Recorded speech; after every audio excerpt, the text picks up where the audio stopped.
Okay, here we have podcast number 6 of the nervous system, chapter 9, and this will be the final podcast for this particular chapter. And in here we're going to take a look, closer look at the structure of the cerebrum and then also the other structures that are important in the brain. So when we talk about the cerebrum, we actually can see in this picture here that there are two different colors within the brain matter itself. And we call those two layers gray matter. Okay, and that is the cortex, the cerebral cortex, which is the whole outer layer. Outer means, cortex means outer. So this whole outer layer is called the gray matter, and it is made up of the cell bodies of your neurons. And then from those cell bodies, the axons will extend in to the inner parts of the brain, and that is the white matter. And all of the white matter will connect right down into the brain stem. So basically, remember, you have your axon here with the dendrites coming off, and then you have your long axon and its little terminals at the end. So this would be the gray matter at this side here, and then all of this part here would be the white matter. Okay. Now you remember you have two hemispheres in your brain, the right and the left hemispheres, and they're actually only connected by this area of connective tissue, which is a bunch of neurons all together right in here called the corpus callosum. And when we do the brain dissection, you'll be able to see the corpus callosum very clearly in the sheep brain. Okay, so here this is actually what the sheep brain will look like, and you can see this band of tissue going right around here, and that is your corpus callosum, and it connects the two halves of the brain. So we're going to cut them right in half, and you'll be able to see the two halves. All right, now there's also a lot of convolutions in the brain. So when you look at the brain, you can see it looks really bumpy and kind of weird and wrinkly and stuff, and it looks like it'd be smushy. It's not really smushy, it's quite firm. But each of these different things have different names to them. So fissures are very deep grooves. So if you look in the picture here, this is clearly a very deep groove in here, so that's a type of fissure. A sulcus is the shallow groove. So here, that would be a sulcus. Okay, so it's kind of where it dips down a little bit, makes it a little bit wrinkly. And a gyrus are the bumps between the sulci. So you can see there's lots of them. There's not kind of just in a random pattern, but the fissures are in very specific places. So we'll take a look at the different fissures. The first one that you can see very clearly in any brain is the longitudinal fissure, which is going to separate the right and left halves of the brain. So again, this is on the cerebrum, and you have this fissure that goes all the way across. And when we do the dissection, we'll actually cut straight down through that. And in between there, you have the corpus callosum that's holding those together. So each of the fissures is going to separate each of the different lobes. So again, we have our longitudinal fissure, so we'd have our frontal lobe here, and we would have our parietal lobe towards the middle. Back here would be our occipital lobe, and we'll have the cerebellum will be down here. So there's another fissure that is going to separate your cerebrum from the cerebellum, and that's called the transverse fissure. And what you actually will find in the sheep brain is that the cerebellum is almost barely connected. The fissure is very, very deep at that point. And again, here's the longitudinal fissure going up this way. So it's just another fissure that is separating the two, the back part of the brain, the cerebellum, from the cerebrum. The lateral fissure you actually have on the side of the brain. This one's not as easy to see, but it is there, and that's going to separate the temporal lobe from the frontal and the parietal lobe. So it basically gives this little place where you have this lower portion of the brain, which is your temporal bone, or your temporal lobe, excuse me, and then the rest of the cerebrum is all up in here. And that's called a lateral fissure. Okay. Now you also have inside your brain ventricles. Ventricles, and you'll know this when we do the heart, are chambers. And you have a bunch of chambers actually inside of the brain that are filled with cerebral spinal fluid. So if you remember, cerebral spinal fluid is going to, bathe all our tissues in liquids because they need to be, all your cells need to be in liquid all the time.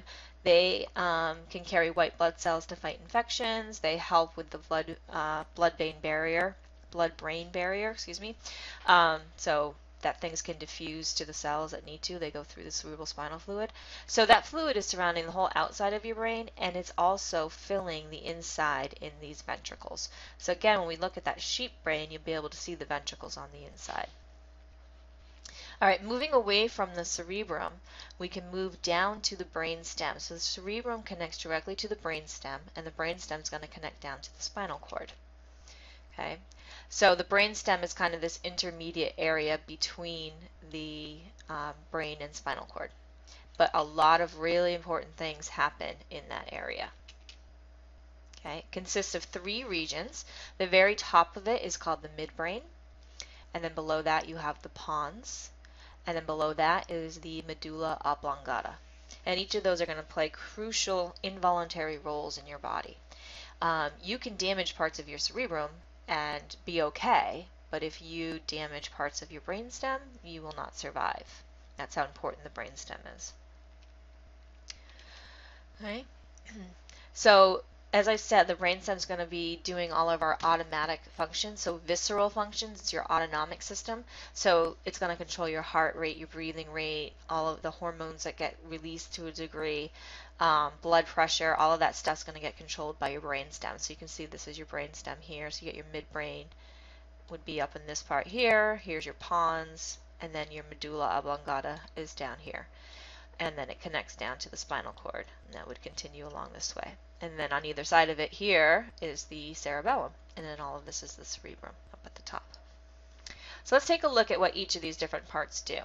The midbrain is used for mainly controlling eye movements. The optic tract goes right through the midbrain, so it's very closely connected to what your eyes are going to do. Visual reflexes means like when your eyes dilate or constrict with different kinds of light, things like that. Your midbrain is controlling that.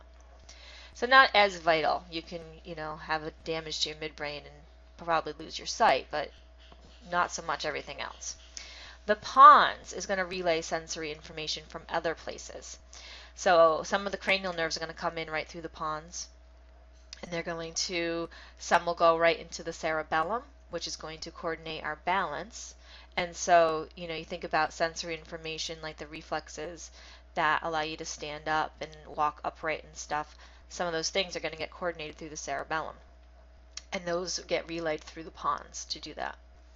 Your medulla is the crucial part of your brainstem. It is going to control your heart rate, your respiration rate, blood pressure, all of those vital things that happen in your body that you don't have to think about. Your medulla oblongata is the one controlling all of those things. And it does that because there's these nerves coming out of there that are going to connect directly to these parts of your viscera that are going to control these things. So you'll have some that will go directly to your heart, and they will control what's called the pacemaker in your heart. You have ones that will control your diaphragm. And as your diaphragm relaxes and contracts, that's your breathing in and out. Okay.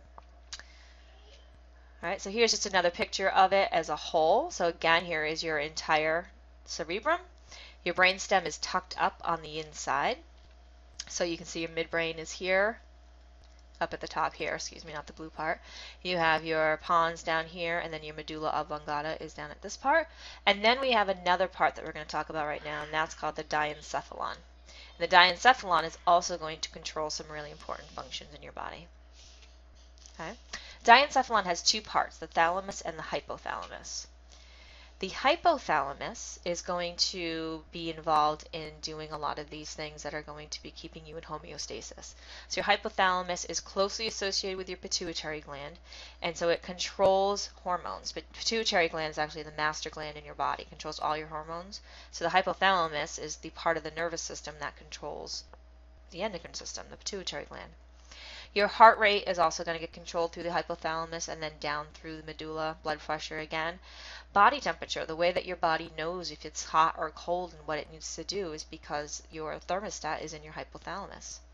Regulates hunger and thirst to let you know it's time to eat, it's time to drink, and gives your body the correct signals. The thalamus is simply a relay station. It's a place for all of the nerves to come in, and then they get relayed out into the cerebrum. So it's kind of like an area where the information that is being held, your memories and stuff in your cerebrum, are going to come down through your thalamus. and information that you take in are going to go back out up into your brain from your thalamus. So that's our little relay station. Okay. The cerebellum, again, is used for balance and coordination, so your voluntary muscle control is primarily being taken care of in the cerebellum in this region, so that you can be coordinated, and some people are more coordinated than others, so maybe there's something going on with their cerebellum. There's been some evidence about the cerebellum being related to ADHD and the way that the cerebellum is formed. So there's little bits that they're still learning about the brain. It's actually a lot they're still learning about the brain. Okay, so here are your major portions of the human brain when we look at it. So again, remember, you've got your skull protecting it. You've got 3 layers of meninges, and then you have your cerebrum. And then going further in, you have your diencephalon, which is made of your hypothalamus and thalamus, and then your brainstem, which is your midbrain pons and medulla oblongata, and then you have your cerebellum in the back.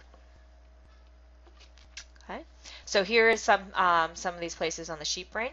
So your corpus callosum, again, we showed you that before. Thalamus is kind of this area in here, and the hypothalamus is below it. And this is that gland I was telling you about. There's a pineal gland, and then there's the pituitary gland is actually down here. That would be the pituitary gland. The pineal gland is actually only around in young children and babies. So those are some of the parts, and here are some of the parts of the brainstem that you'll see. So the medulla is this little, you'll see this little place that bulges here, and then this is going to be the spinal cord. The pons is this middle portion, and then the midbrain is right up here, right before we get to the hypothalamus and the thalamus. So you can see kind of, it's all connected in one, but there's different regions, and as they've discovered more and more stuff, they've looked at these different regions. All right, and finally, we're going to take a look at the spinal cord. This is the other part of the central nervous system, and it's your main communication link between the brain and the rest of your body. So your brain is in and of itself kind of doing its thing, but it has to get connected to the rest of the body to control it, and so your spinal cord is that link. And the rest of your body is controlled by your peripheral nervous system. So all the different parts of your, being able to move your arms and legs and being able to feel heat and being able to, sense temperature changes and all of that kind of stuff is happening because of the senses in your peripheral nervous system. Okay. Also, your spinal cord is going to process your reflexes. So we've talked about reflexes a lot, automatic responses to stimulus. Something gets in your nose and you tickles your nose, you sneeze. Blinking, immediate protective responses to stimuli. So when you step on, a piece of glass, you immediately pull your foot up, and that's because you're sending information up a sensory neuron into the interneurons in your spinal cord and back down a motor neuron, and it picks your leg up. And remember, that happens in a fraction of a second. Okay, and finally, coming off of your spinal cord, there are many, many, many different nerves.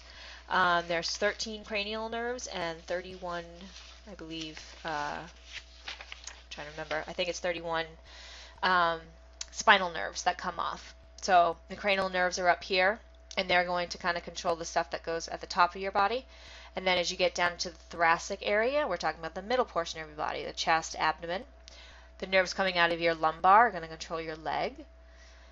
And then your sacral nerves will be your bowel, bladder, sexual function, and all of that. So somebody who gets a spinal cord injury, it depends on where that injury is. If they get an injury, say down here around the L3, then they could lose some of their functioning in their legs, they'll lose their bowel and bladder movement and their sexual function, but everything else will still be fine.